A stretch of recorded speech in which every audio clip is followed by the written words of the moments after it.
All right, folks, welcome to the great state of Utah. Although I don't know where you are, but that's where Eric and I are. And the Raptors. Best thing about this, we're on a back-to-back. It is. If we look like two guys that just woke up, it was a pretty tough night. I mean, never mind the loss, but the travel. Somebody said, "Oh, it's a quick flight from Utah to Denver." Half an hour. No. 65 minutes, an hour and 5 minutes. And by the time we unloaded the bags and my head hit the pillow, it was about probably 4:05, 4:10 Eastern time. Not sure about your sleep. That's about right. That's about right. And then you were up even earlier taking phone calls this morning on the bullpen. I slept in a little bit longer, but I don't know. I'm glad this road trip is coming to an end tonight. And unfortunately for the Raptors, Jonesy, after a hot start in LA, slow start in LA, but then a hot finish. And a victory, and then a solid game against Phoenix that just comes down to the buzzer and they lose. One of those games that woulda, coulda, shoulda. Yeah. And then same thing last night. Hot start to the game, solid first half, a terrible, terrible second half. And now you're facing the prospects of possibly losing 3 straight and going 1-3 in this trip. So all the positive vibes that you had kind of sort of been playing with, they're out the door if you lose tonight and go home 2 below 500 and having lost 3 in a row. That being said, you're looking at playoff teams from a year ago, with the exception of the Clippers on this entire trip. You battle Phoenix, a half with Denver, and you're right, kind of a bad taste in your mouth. But at the same time, the Jazz 4-6. They've got a terrific home record over the last since 06-07. They are unbelievable. The last 2 years, they're 70-12 at home. That being said, they're not playing well right now. They're 4-6. They're banged up. Darren Williams has the family issue that might keep him out of the lineup. C.J. Miles, surgery. Matt Harpering's nowhere to be seen. There's a lot of pieces kind of not quite there with this Jazz team right now.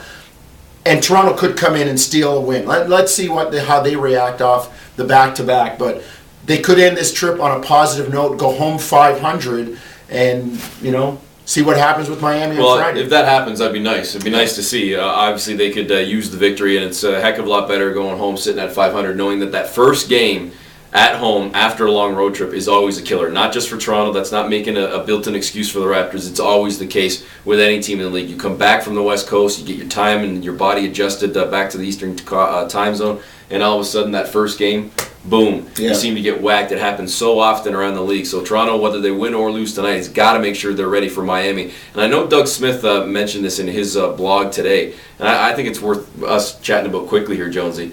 There is something to be said about the schedule. Now, at some point over the course of the season, the odds will play in the Raptors' favor. So I'll give you that preface. This isn't like woe is Toronto here. Yeah. But the game last night, you're facing the Nuggets, who haven't played since Friday. They're well rested. They're just sitting there licking their chops waiting for you.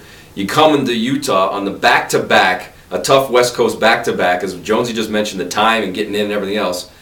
Utah hasn't played since Saturday. Yeah. And they're sitting here rested for 4 days waiting for the Raptors to come. So, again, at some point it'll swing back to the Raptors' favor. I'm sure there'll be times over the course of the season that it's kind of leaning towards the Raptors and up to them to take advantage. But man, this schedule can be a killer when you really break it down and see how it swings one way or the other to certain teams. Well, let's look at some facts. 17 of the 41 road games, almost half the road games for Toronto, will be done by the middle of December, the end of December, by the time you flip the calendar to go to January. The Raptors have played more road games than any other team in the East, and that's not counting tonight. They're already ahead of Atlanta, who's played 6 on the road. Toronto's played 7 on the road. A fifth of the road schedule will be done by the end of tonight. Right. And you're only within the first 12, 15 games. So those are facts.